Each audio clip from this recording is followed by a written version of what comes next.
taller than me. So I was also at Matthew's first reading, and it's been a real honor to watch him grow into blossom into the beautiful young woman you see sitting before you.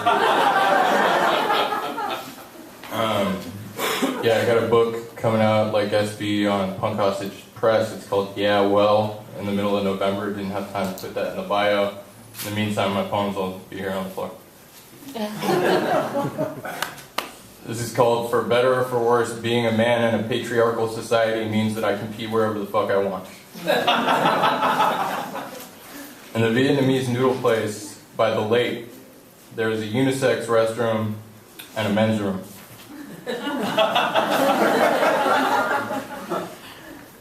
Alright, this one is called I Can't Touch You Anymore. And it's really fucking sad. The skin on her belly, her hips, porous, pebbled, not pillow soft, not feather soft, not fur soft. Soft like treated leather, calf skin, like river rocks. Give like the legs on a fat baby.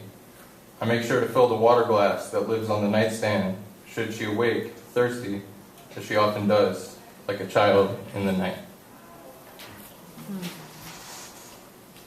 So I spent all this time with one of those sticky roller things to get all the cat hair off me, and then the lake cat camped out on my lap, so I have the cat hair for like most of my life, totally fruitless. It's called Justice. I found pamphlets advertising feng shui scattered all over the staircase.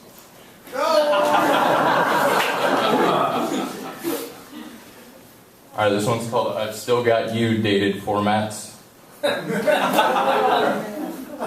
I made her 2 CDs the day before I broke her heart.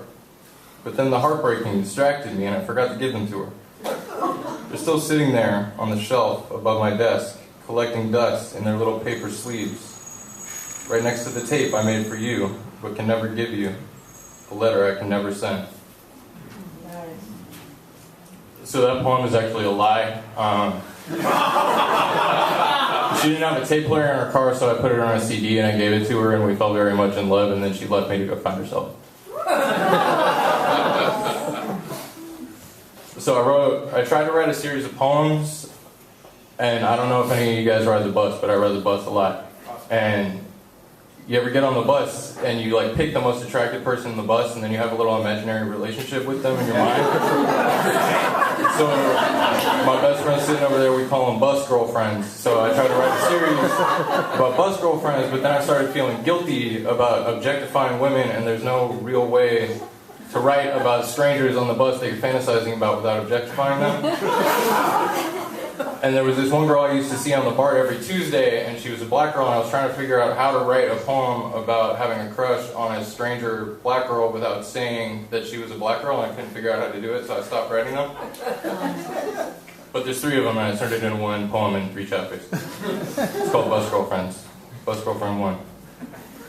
Thighs on the train in the Sunday afternoon light, obstructed from my view and revealed again as people get on and off, like the setting and rising of the sun.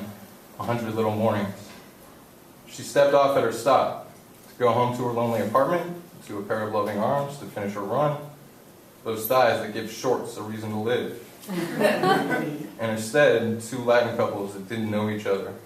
The men holding their Rukas close. Bus Girlfriend 2. I see you around town sometimes, and when I look at your face, I know I could fall in love with you. Kind of fucking hate you for that.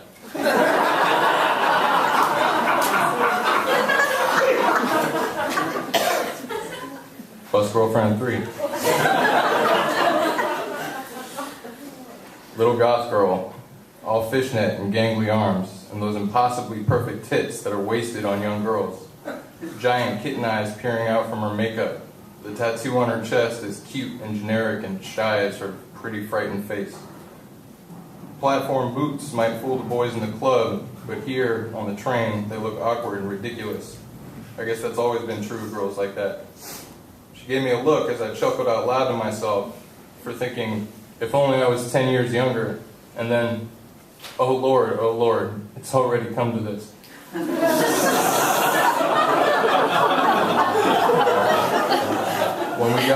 the same stop, she looked worried and hopeful that maybe I was following her. A few days later, I saw a woman on the street. She looked to be in her 60s, her tiny leopard print mini dress showing off to the world her expensive tan. She wore chunky, gaudy jewelry and sunglasses and had short, cropped, bleached hair, like a character from a John Waters movie about the mafia. As I got closer, I saw that she was chatting with the jailbait goth girl. I saw her recognize me from the train. She about jumped out of her skin as I winked while I strolled past. Alright, so the last reading I didn't read this, and I showed it to a writer that I respect, and he told me it was his favorite one. So it's called 3 p.m. I wish I could describe the afternoon light that comes through my bedroom window every day as I read and doze. I wish I could describe the afternoon light gray through the fog as the washed out VHS tape of Eraserhead I watched as a kid. I wish I could describe the afternoon light soft as the skin on your waist, the skin on the inside of your thighs, near your pussy, the skin where your neck meets your shoulder. I wish I could describe the afternoon light, quiet as the holding cell down 850 with the double pane glass, once I gave up the banging and the shouting. I wish I could describe the afternoon light, comforting as the trains by the freeway going beneath the overpass and into the tunnel, over and over again and again. I wish I could describe the afternoon light, full moon over the orange groves, for day in the city, my bed, Cronus' belly. I wish I could describe the afternoon light, but perhaps I'm just a lousy poet, or perhaps I became a poet too late.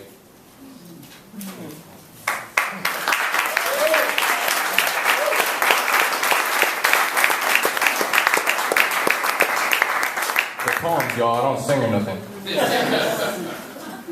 This one's called The Gay Divorcee.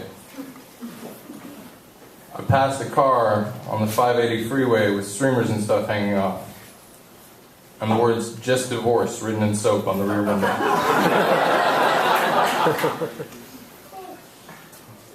Alright, I got two more and then I'll get out of your hair. This is called, I'm really pleased Matthew invited me here because he didn't invite me to Calistoga because I'm not the kind of cat people invite to Calistoga. Tell you about it. This is called On the Large Portrait of Child Murderer Albert Fish Hanging in My Living Room. Old man, brown three-piece suit, seated. I tell the nice folks that come over sometimes that it's Sigmund Freud in the portrait. Nobody ever questions this, though Freud had a full beard. His hand to his forehead as though repentant. This is artistic license. Fish went to the electric chair laughing. Shorted the first one out, the 29 sewing needles lodged in the flesh between his balls and his asshole. Laughed at his executioners even then, this sick fuck. Can't see these in the portrait, of course, the needles, but I've seen the x-rays. He was finally caught when he wrote a long letter to the parents of one of his victims, detailing the horrible death of their child. There's glee in that letter, and I feel like a worse person just for having read it.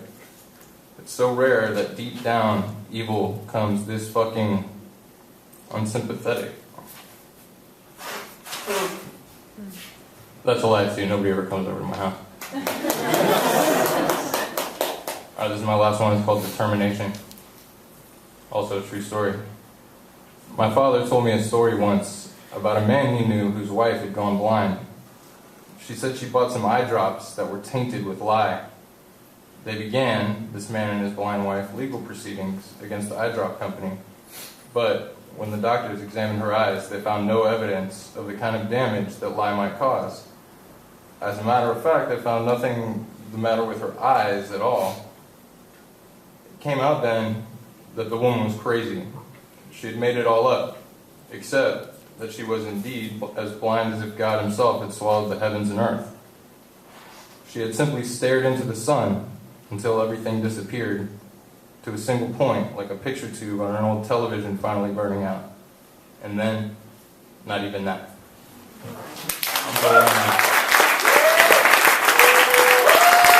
Go Landmine!